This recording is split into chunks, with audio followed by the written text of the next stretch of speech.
Quiero saludarlos con la bendita paz del Señor Jesucristo. Es motivo de alegría para nosotros hoy estar más una vez reunidos como iglesia del Señor para escuchar su palabra, para entender y para que Dios pueda hablar en nuestros corazones. El mensaje de hoy está basado en el Evangelio de Juan, capítulo 16, versículo 1 en adelante. El Señor seguramente tiene un mensaje especial para nosotros hoy, para su pueblo y para todos aquellos que quieren llegar al cielo. Yo quiero compartir este mensaje con algunas personas, entonces les pido un minuto para que pueda compartir con más personas el enlace y así podamos tener un mayor alcance.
Muy bien, pudimos ya compartir con más personas y usted puede abrir su Biblia en Evangelio de Juan capítulo 16.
El tema de hoy es un tema bastante importante, teniendo en cuenta que nosotros estamos viviendo tiempos complicados.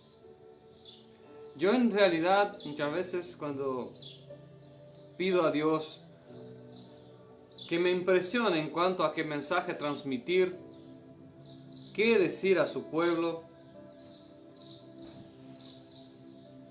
qué debo hablar a las personas. Y los mensajes muchas veces no son tan buenos así para el ser humano, para las voluntades del ser humano, para el ser humano carnal, mejor dicho. Porque son mensajes que nos llaman al arrepentimiento, que nos llaman a la preparación. Y que tienen un propósito de preparar un pueblo para enfrentar tiempos difíciles. Y muchas veces estas predicaciones así. Nosotros pensamos que tal vez si predicáramos del amor de Cristo, que es mucho mejor, ¿no? Obviamente, toda y cualquier predicación es con amor. Es el amor de Dios. Pero transmitir un mensaje duro es mucho más complicado que transmitir un mensaje de amor. Un mensaje blando. Pero aquí estamos y el Señor más una vez nos insiste con nosotros que tenemos que prepararnos. ¿Y quién mejor para enseñarnos que el propio Cristo Jesús? En el Evangelio de Juan, capítulo 16, versículo 1, dice lo siguiente: Estas cosas os he hablado para que no tengáis tropiezo. Entonces Cristo trata de decirnos algo para que no vayamos a caer, a tropezar, para que no vayamos a equivocarnos. Versículo 2: Os expulsarán de las sinagogas, y aún viene la hora cuando cualquiera que os mate pensará que rinde un servicio a Dios. Piensen un poco en el engaño. Os expulsarán de las sinagogas. Las sinagogas, si traemos hoy para nuestra actualidad, representan los templos religiosos. Las sinagogas eran los lugares donde se hacían los cultos en este entonces. Pero se dice que nos expulsarán de los lugares de culto. Ok, ¿cómo esto puede pasar? La verdad es que esto ya está pasando. Si nosotros tomamos en cuenta que los apóstoles de Cristo nunca fueron tan populares, el mensaje de ellos nunca fue popular. ¿Por qué? Porque ellos predicaban una cosa, pero las religiones de la época e incluso el pueblo rechazaba esta predicación, tanto que casi todos fueron muertos, o sea que fueron asesinados. Entonces no es tan difícil que pase esto. Hoy, diferente de aquella época, vemos una unanimidad, casi una unanimidad en las religiones evangélicas. Incluso hay un movimiento del ecumenismo para unir todas las religiones, que está encabezado por el papado del catolicismo romano. Entonces difícilmente que haya una persecución entre esos miembros del ecumenismo, ¿cierto? Entonces, si el papado es el presidente de la asociación ecuménica y las más de 300 otras iglesias protestantes que están junto con él, ¿cómo esta persecución se dará si están todos unidos? Obviamente es imposible si es que sigue así. Las iglesias están unidas, entonces no se perseguirán unas a otras.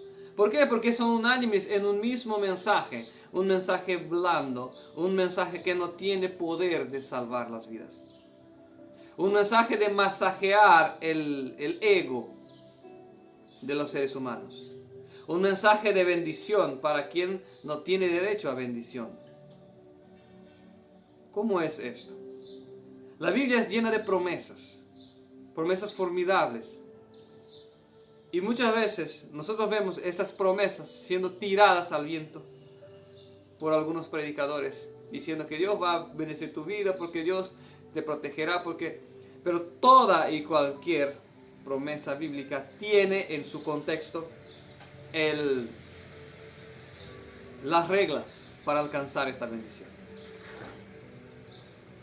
E incluso Dios dice en cierto punto de la palabra de Dios que si no cuidar en guardar sus mandamientos, cuando venga la espada, me gritarán al oído y yo no os oiré. Entonces es vano. es vano hoy nosotros elevar nuestra voz a Dios si es que no le obedecemos en la práctica. ¿Por qué estoy hablando de esto? Vimos aquí que nos expulsarán de las sinagogas, pero esto no pasará con la mayoría de las iglesias. No. ¿Por qué? Porque ya están unidas a las religiones seculares por medio del ecumenismo. Pero hay siempre un pequeño pueblo, como era el pueblo de Israel cuando era exclusivo de Dios, como eran los apóstoles, un pequeño pueblo. Hará gran trabajo de predicar la palabra, pero serán perseguidos. Serán perseguidos por aquellos grupos de religiones que están unidos y unánimes entre sí. ¿Y qué dice? Aún viene la hora cuando cualquiera que os mate pensará que rinde un servicio a Dios. O sea, son religiosos y tal cual pasó en la Edad Media, se nos acusarán de herejes por predicar los mandamientos de Dios y del arrepentimiento y el abandono del pecado. Nos llamarán de herejes y nos perseguirán. Pero la mayoría no, porque la mayoría no predica el arrepentimiento, no predica los mandamientos de Dios. ¿Por qué? Porque no es conveniente para ellos. Porque la Biblia dice en el 4.º mandamiento, acuérdese del día de reposo que fue instituido en la creación. Acuérdense. Pero las iglesias hoy dicen, no, es el domingo. Es el domingo que se tiene que guardar. Y transgriden el mandamiento de Dios. 1 Juan, capítulo 3, versículo 4. Todo el que practica el pecado, infringe también a la ley. Porque pecado es la infracción de la ley. En la nueva alianza está ahí, dicho esto. Entonces los mandamientos de Dios son eternos. Pero hay un pequeño pueblo que enseña que tenemos que guardar estos mandamientos. Y la mayoría no lo hace. ¿De qué lado estás tú?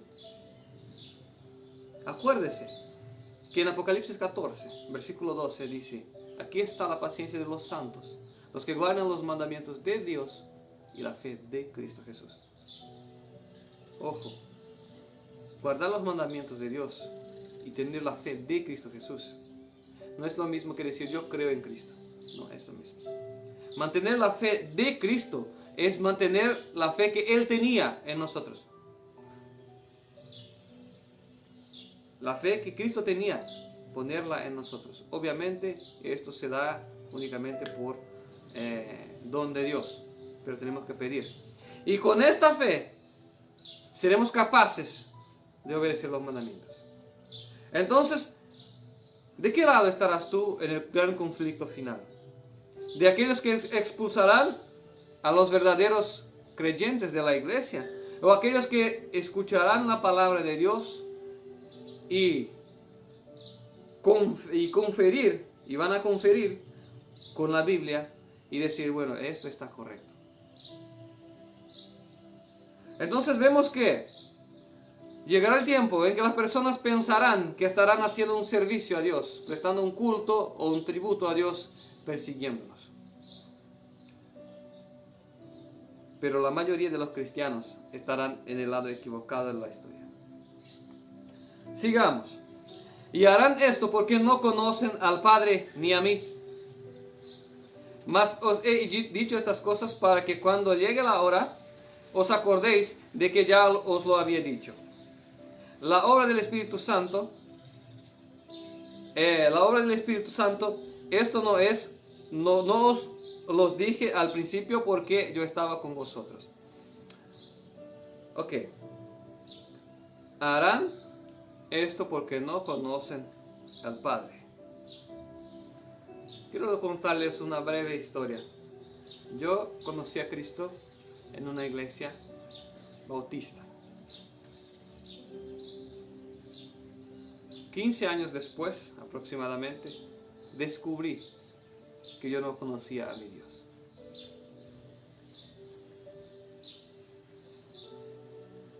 Yo era influente, yo era activo en la iglesia, tocaba, era músico,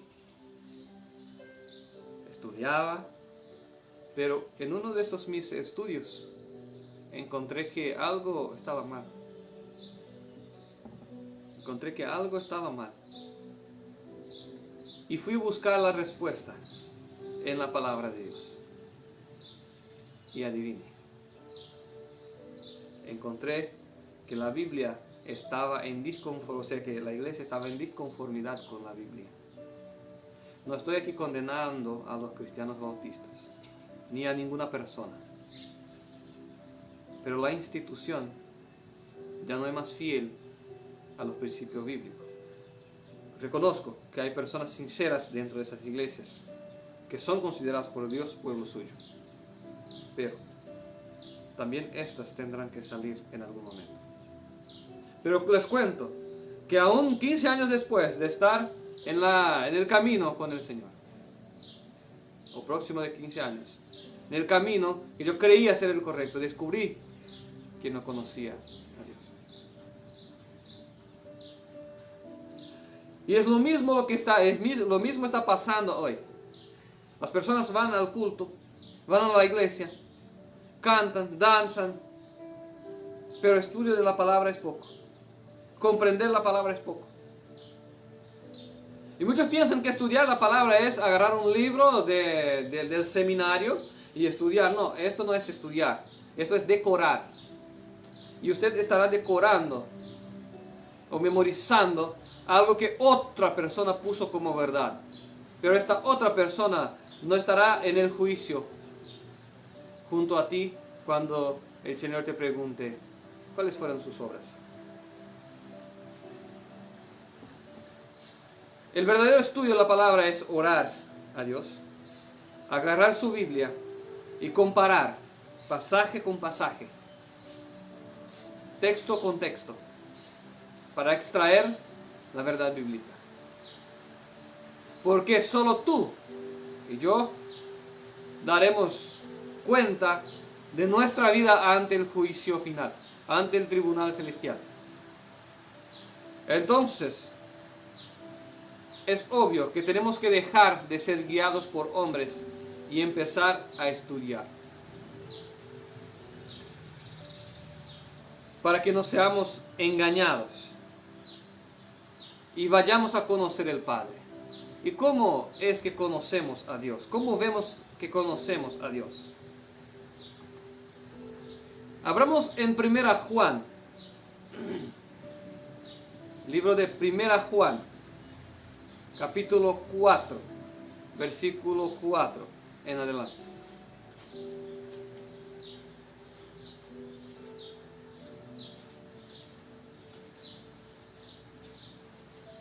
Primera Juan, capítulo 4, versículo 4.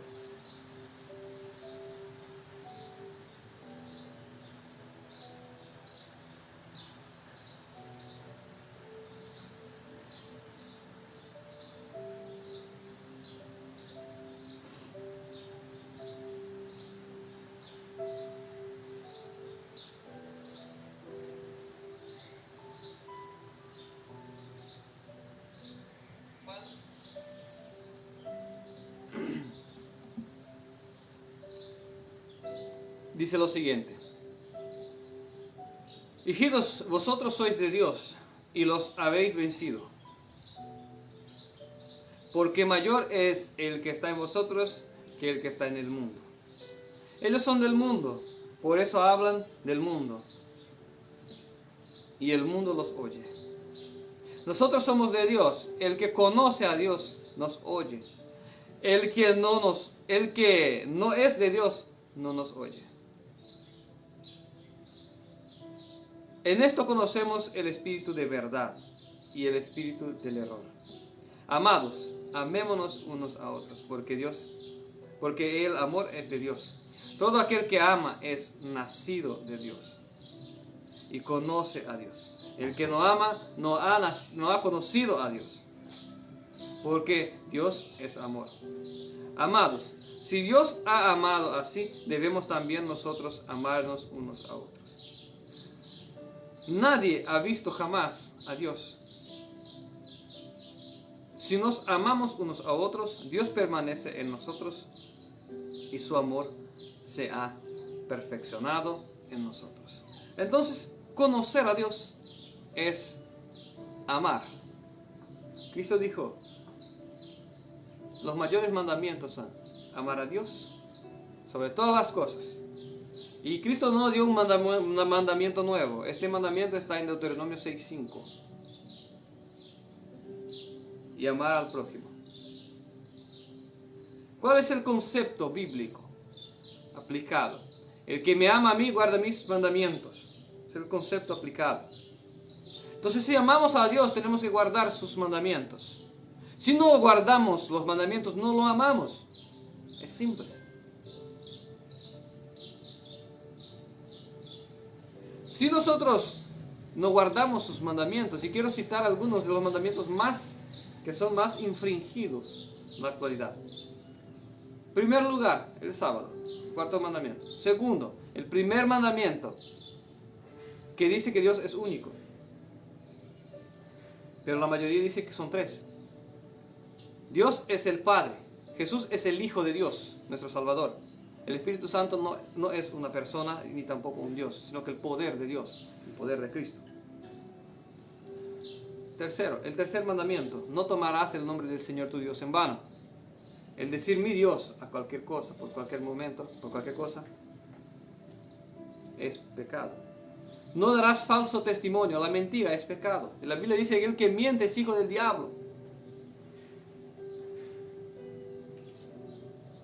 Y ahí sí entra otros, la fornicación, el adulterio, que Cristo muy bien explicó que al desear indebidamente a una mujer ya es adulterio. Entonces, si no guardan los mandamientos de Dios, no aman, no le conocen. Y nosotros podemos poner en una hoja de papel, de cuaderno, fácilmente cuáles son las iglesias hoy que guardan los mandamientos de Dios. No son muchas. Yo diría que son poquísimas.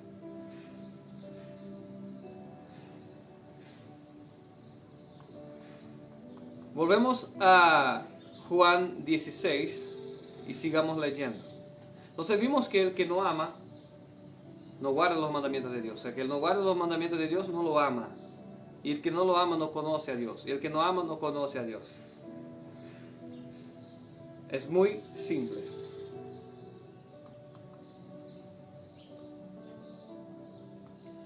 Versículo 5. Pero ahora voy al que me envió. Ninguno de vosotros me pregunta, ¿a dónde vas? Antes, ¿por qué os he dicho estas cosas? Tristeza ha llenado vuestro corazón. Pero yo os digo la verdad, que conviene que yo me vaya, porque si no me fuera, el Consolador no vendría a vosotros. Mas si me fuere, os lo enviaré. Cuando Él venga, convencerá a todo el mundo, al mundo de pecado, de justicia, de juicio. Con Cristo dice, ¿verdad?, que no había dicho antes estas cosas a los discípulos porque quedarían, o sea que él dijo eso antes, pero se llenaron de tristeza. Pero era necesario que Él fuese o que ascendiese al cielo y enviase el Consolador. ¿Quién es el Consolador? El Espíritu Santo. ¿Y qué haría el Espíritu Santo? Nos convencería del pecado, de la justicia y del juicio. ¿Qué son estas tres cosas?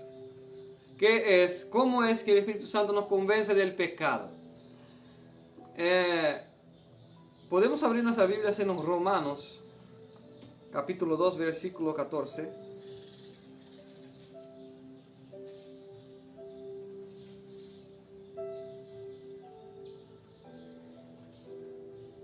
Romanos 2, 14. Cuando los gentiles que no tienen ley hacen por naturaleza lo que es de la ley, estos, aunque no tengan ley, son ley para sí mismos, mostrando la obra de la ley escrita en sus corazones, dando testimonio su conciencia y acusándoles o defendiéndoles sus razonamientos en el día en que Dios juzgará por Jesucristo los secretos de los hombres conforme a mi evangelio. Aquí nos enseña cómo es que pasa esto. El Espíritu de Dios viene en nuestra mente a trabajar y mostrar lo que está bueno y lo que está malo. Cierta vez pregunté a un señor que hace uso del tabaco y le dije, ¿usted sabe que esto hace mal? Sí, yo lo sé. Y aumentó diciendo, nosotros que usamos el tabaco, que tomamos bebida alcohólica, nosotros sabemos que está mal. Pero al final todos moriremos, me dijo. Entonces, dentro de su mente, el Espíritu Santo está hablando, oye hijo, esto está mal. Pero hay otros casos también de aquellas personas que hacen el bien, que tratan de darle una palabra de aliento a alguien, o quizás ayuda a un mendigo, o quizás ayuda a una persona que está en dificultad, y se siente bien, da una alegría.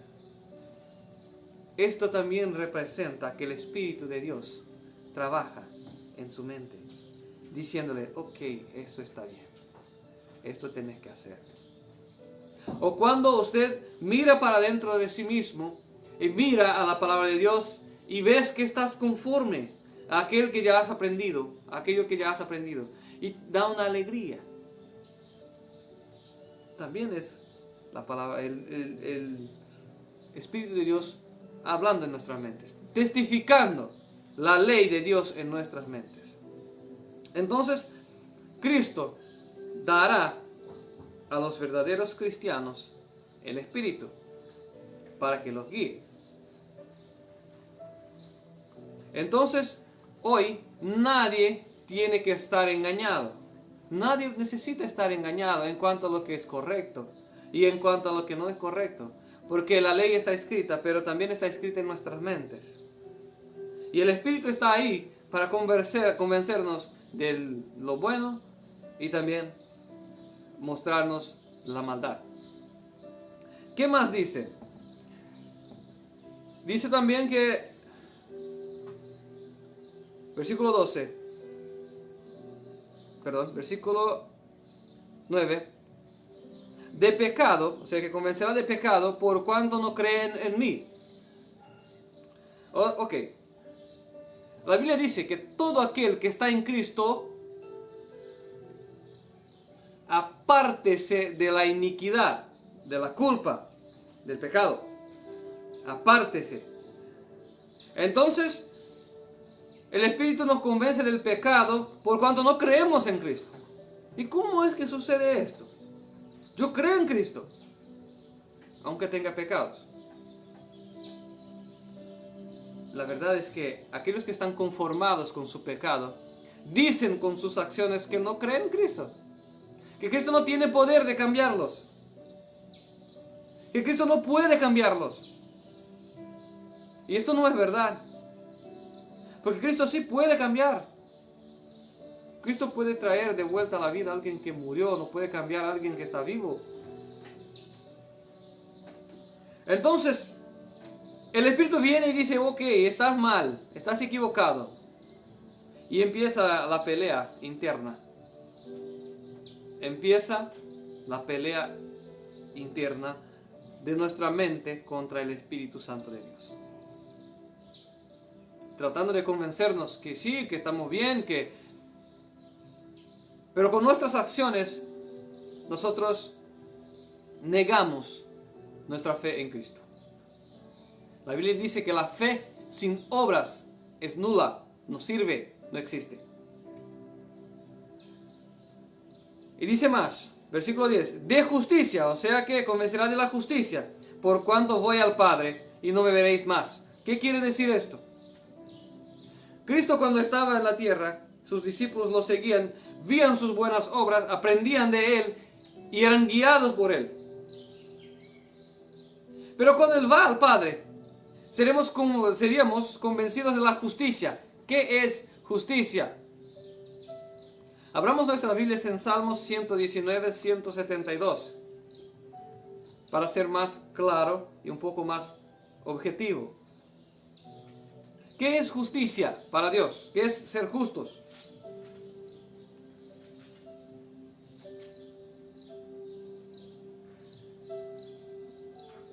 Salmos 119, 172 dice: hablará mi lengua tus dichos, porque todos tus mandamientos son justicia. Justicia son los mandamientos de Dios, nuestra guía, sobre la cual todos nosotros seremos juzgados en el final. Los mandamientos de Dios es la base del tribunal. La ley de Dios, que es la ley del amor, la ley de la vida. El mandamiento es puro, santo y bueno, dice Pablo. Entonces, cuando Cristo sale de la tierra, viene el Consolador y nos muestra, mira, el camino es este. La palabra de Dios, los mandamientos de Dios. No es sin causa que Cristo era llamado el verbo de Dios, la palabra de Dios. Y la Biblia también dice que escudriñad las Escrituras porque cuidáis tener en ellas la salvación para vida eterna, y son ellas que testifican de mí. Cristo es la palabra y la palabra testifica de Cristo. Entonces viene el Espíritu y nos muestra en la palabra nuestro guía de salvación y también las acciones que debemos tomar. Por eso el Espíritu Santo nos convence también de la justicia. Y después dice, versículo 11, y de juicio, por cuanto el príncipe de este mundo ya ha sido juzgado. ¿Y qué quiere decir esto? El juicio, por cuanto el príncipe de ese mundo ya ha sido juzgado. La verdad es que nosotros hoy, por medio del Espíritu, sabemos que el pecado es malo. El primer pecador fue Satanás. Y la Biblia es clara al decir que el que peca es hijo del diablo. Vamos a leer esto. Primera Juan, capítulo 3, versículo 6 en adelante. Entonces viene el Espíritu y nos convence del juicio. ¿Por qué? Porque las cosas, el príncipe de este mundo ya ha sido condenado, ya ha sido vencido por Cristo en la cruz. Y todo aquel que quiere seguirle, pues tendrá el mismo destino que su maestro. 1 Juan 3:6. Todo aquel que permanece en él no peca. Todo aquel que peca no le ha visto, ni le ha conocido. Y aquí quiero explicar. Todos los seres humanos somos pecadores. Pero no tenemos que vivir de esta manera. Podemos cambiar. Y cuando la Biblia dice, todo aquel que peca y que permanece en el pecado, o sea que todo aquel que permanece en Dios no peca. Y todo aquel que peca no le ha visto. O sea, aquel que permanece en el pecado es porque está conformado con el pecado. Que es diferente de la persona que sí tiene pecados, pero a veces no sabe, desconoce, y Dios no toma en cuenta el tiempo de ignorancia. O de aquella persona que está luchando contra el pecado, contra sí mismo, con oración, con búsqueda para cambiar. Es diferente.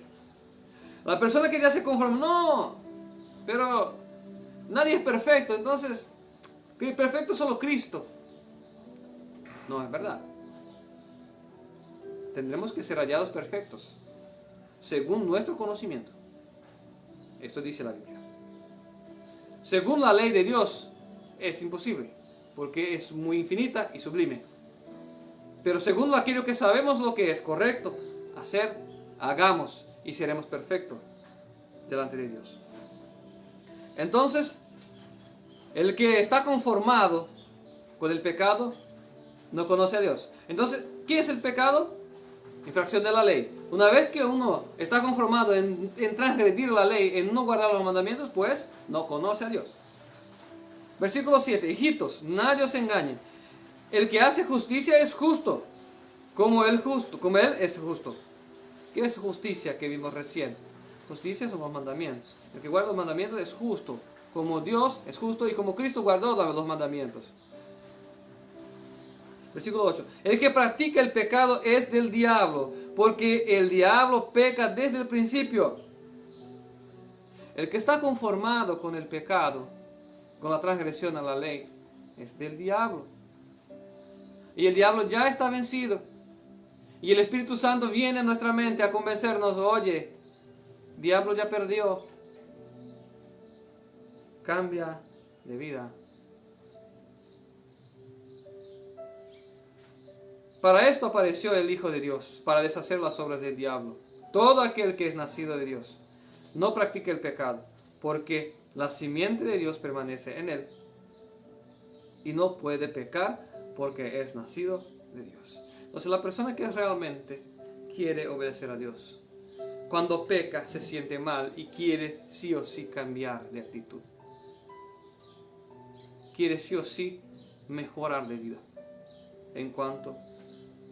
Porque todos nosotros sabemos que sin Dios, sin Cristo Jesús, nuestro Salvador, no hay salvación. La Biblia dice que si no fuera por Cristo, nuestra esperanza sería, comamos, bebamos porque mañana moriremos. El Espíritu tiene el propósito de decirnos, oye, solo Cristo tiene salvación. El enemigo ya está vencido. Pero esto pasa a aquellos que dan oídos al Espíritu Santo de Dios. En Juan, Evangelio de Juan, otra vez volvamos ahí, Evangelio de Juan capítulo 3, versículo 19. Y ya vamos partiendo para la conclusión del mensaje. Juan 3, 19 dice, y esta es la condenación, que la luz vino al mundo. La luz quiere decir el entendimiento de la palabra.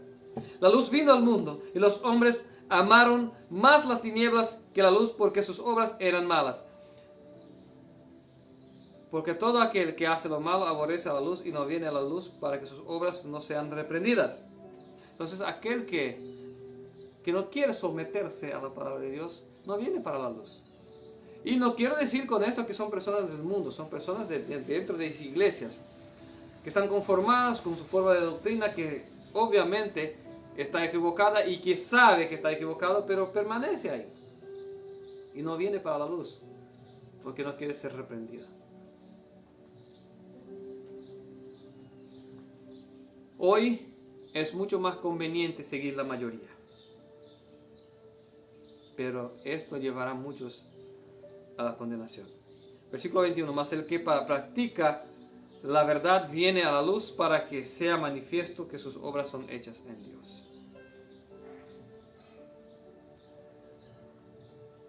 Entonces, Juan nos estaba diciendo lo siguiente.